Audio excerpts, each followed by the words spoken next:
Kuelekea kwenye mchezo wa Kariakoo Derby, Young Africans wakiwa ndio wenyeji wa mchezo huo katika uwanja wa New Amaan Complex Machi Mosi. Makadirio ya mapato ambayo Young Africans kama wenyeji wanategemewa kuyapata katika mchezo huo ni juu kidogo ya nusu bilioni, kwa maana milioni 500 na ushe. Hayo ndio makadirio ya juu zaidi ambayo Young Africans wanaweza kuyapata kupitia mchezo huo mmoja tu. Mchezo wenye hadhi kubwa zaidi katika ligi ya NBC, mchezo mkubwa zaidi katika ukanda wa Afrika Mashariki na Kati, Young Africans wakiwa kama wenyeji. Sasa basi, mgawanyo wa hicho ambacho nimekibainisha kwa maana ya hiyo nusu bilioni kwa upande wa Young Africans kama wenyeji utapatikana katika utaratibu wa namna ipi? Kitu cha kwanza na cha msingi zaidi, mauzo ya tiketi. Makadirio ya kile ambacho Young Africans watakipata kama sehemu ya mauzo ya tiketi. Hapa nitataja makadirio ya chini na nitataja makadirio ya juu. Makadirio ya chini na makadirio ya juu mwisho wa siku. Makadirio ya chini kwenye upande wa ticket revenue peke yake, ticket sales, mauzo ya tiketi, makadirio ya chini yanatarajiwa kuwa ni shilingi milioni 67 na laki 5. Makadirio ya chini. Makadirio ya juu kwenye mauzo ya tiketi yanakadiriwa kuwa ni shilingi milioni 150. Hao ndo makadirio ya juu zaidi ambayo Young Africans wanaweza kuyapata katika mchezo wa Kariakoo Derby wakiwa kama wenyeji Machi Mosi. Sehemu nyingine ya mapato ni kwenye upande wa wadhamini. Huu ni mchezo ambao kupelekwa Zanzibar kunaufanya kuwa na asili ya uadimu kwenye mandhari ya Zanzibar, na kwa wale ambao watakuwa huko na kwa makampuni ambayo yatakuwa yanatokea upande wa huko, kwa wao hili linakwenda kuwa kama ni tukio kubwa. Kwa hiyo ni wazi watajitokeza wadhamini wengi ambao watataka kuwa sehemu ya mchezo huu mkubwa kabisa, na kile ambacho kinakadiriwa kutoka kwao kinaweza kisipungue shilingi milioni 20. Wadhamini mbalimbali ambao watataka kuwa sehemu ya huu mchezo kwenye mabango tofauti tofauti ambayo yatakuwa yanaonekana pale uwanjani, shilingi milioni 20 mpaka shilingi milioni 50 kwa maana ya kiwango cha juu kwenye upande wa fedha ambayo itapatikana kutoka kwa wale ambao watakuwa wanadhamini, watataka kuonekana kama wadhamini katika huu mchezo.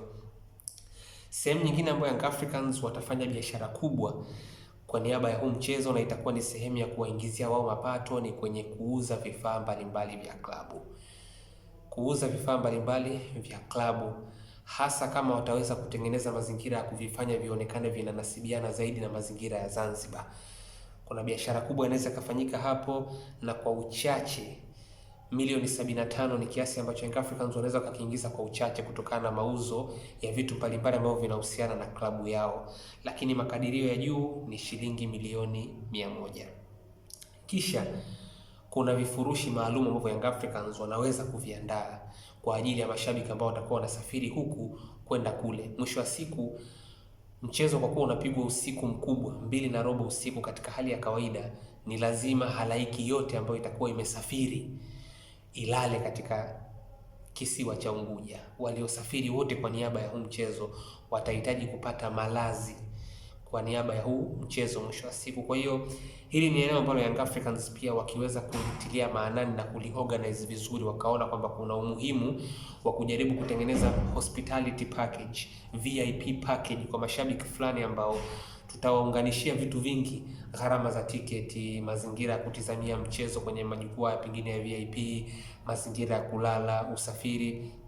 Hivi ni vitu ambavyo kwa uchache Young Africans wanaweza kupata milioni 20 kwa uchache kabisa, kama unapata mashabiki wako 100, 200 kwa vifurushi fulani ambavyo vitakuwa vina package kubwa, ikiwemo na package ya kulala. Mwisho wa siku milioni 20 ni pesa ambayo unaweza kuingiza kwa uchache, na kwa ukubwa mpaka milioni 30 unaweza kuipata kwa kuweza tu kuandaa utaratibu wa kuweza kuhakikisha kwamba unaitumia nafasi ya kuweza kupata mashabiki ambao watahitaji kulala mwisho wa siku kama sehemu ya vifurushi maalum ambavyo tutaviandaa vya gharama kubwa. Yani unaweza kaandaa ticket fulani ambazo zitakuwa na gharama tofauti na zile ticket za kawaida. Ticket hizo maana zitahusisha masuala ya kulala, mambo ya usafiri, gharama za kusafiri pengine kutoka uwanjani kwenda huko ambako watakuwa wanalala mwisho wa siku. Yote ni vitu ambavyo Young Africans wakiamua kuvipangilia vinaweza kuwa ni sehemu ya mapato kwa niaba ya klabu yao. Sasa kuna kitu kimoja ambacho tunataka tukitizame pia. Kulikuwa kuna wadhamini, ama niseme kuna wadhamini ambao wanaitwa Visit Zanzibar. Tangu michuano ya Mapinduzi imalizike, sijawaona kwenye migongo ya jezi za Young Africans. Sasa kuto kuwaona haimaanishi kwa 100% kwamba hawa hawana tena nafasi ya kuendelea kuidhamini Young Africans, kwa sababu hakuna tamko rasmi ambalo limetoka pia kwamba Young Africans hawa sio washirika wao mwisho wa siku, lakini uwezekano mkubwa unaweza kuwa ni hivyo, isipokuwa bado hilo haliondoi uwezekano wa Young Africans kushirikiana na Visit Zanzibar kwa ajili ya tukio moja kubwa la dabi ya Kariakoo ambayo itachezwa katika visiwa vya Zanzibar.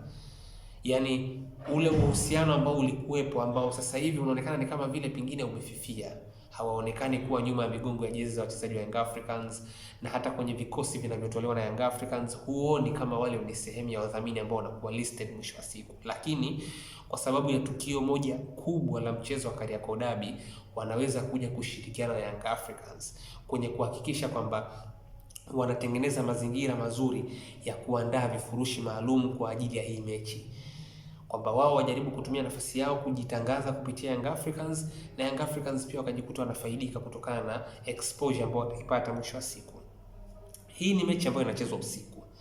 Kama nilivyosema mwanzo, lazima kuna mashabiki ambao wanasafiri, wanahitaji huduma ya hoteli, lakini pia usiku ni muda ambao mvuto uko juu. Yaani siku zote unapomtengenezea mshabiki ambaye amesafiri mazingira ya kumtengenezea package kubwa ya kulipia, unapomwambia kwamba ni mechi ya usiku, kuna uhakika wa kulala, mazingira fulani ambayo yanategemewa kuwa ni mazuri, ina justify mashabiki kulipa kiwango fulani kwa ajili ya ile package mwisho wa siku. Sasa hicho ni kitu ambacho pia kinaweza kikatokea, kwa maana Young Africans wakaona kwamba bwana, Visit Zanzibar wanaweza kuwa na nafasi pengine ya kujaribu kushirikiana nao kwa ajili ya tukio hili moja, kama sehemu ya kujaribu kunufaisha win-win. Visit Zanzibar wakapata exposure kwa sababu jambo linafanyika kwao, Young Africans nao pia wakapata chochote kitu kikubwa tu kwa sababu ya huo ushirikiano ambao utakuwa umetokea mwisho wa siku. Kwa hiyo hilo nalo likitokea linaweza kuwasaidia Young Africans kuingiza anywhere kuanzia milioni 70 mpaka hata milioni 150. Inawezekana kabisa kama litafanywa kwa lengo la kujaribu kumaximize faida ambayo itakuwepo. Na kwa hoja hiyo, nusu bilioni ni pesa ambayo inawezekana kiukweli. Young Africans wakiendea vizuri Kariakoo Derby, wakajua namna ya kumaximize pesa ambayo wanaweza kuipata kutokana na tukio hili, na kwa sababu ya tukio lenyewe kuwa ni adimu kufanyikia Zanzibar, yaani ule uadimu wa hili tukio kufanyika katika mji wa Unguja peke yake unawafanya Young Africans kuwa kwenye nafasi ya kuweza kutengeneza leverage kwenye mapato ambayo unaweza kuyapata mwisho wa siku. Kwa hiyo kwa kusema hivyo, hii ndio breakdown ya kile ambacho Young Africans wanaweza kukipata kama sehemu ya mapato kwenye mchezo wao dhidi ya Simba Sports Club ambao watakuwa nyumbani katika dimba la New Amani Complex, mchezo mkubwa kabisa ambao utachezwa katika mji wa Unguja pale Zanzibar, na inaweza kuwa ni sehemu ya wao kuweza kupata kilicho bora kwenye upande wa maslahi kama wataweza kuitumia nafasi hiyo vizuri zaidi.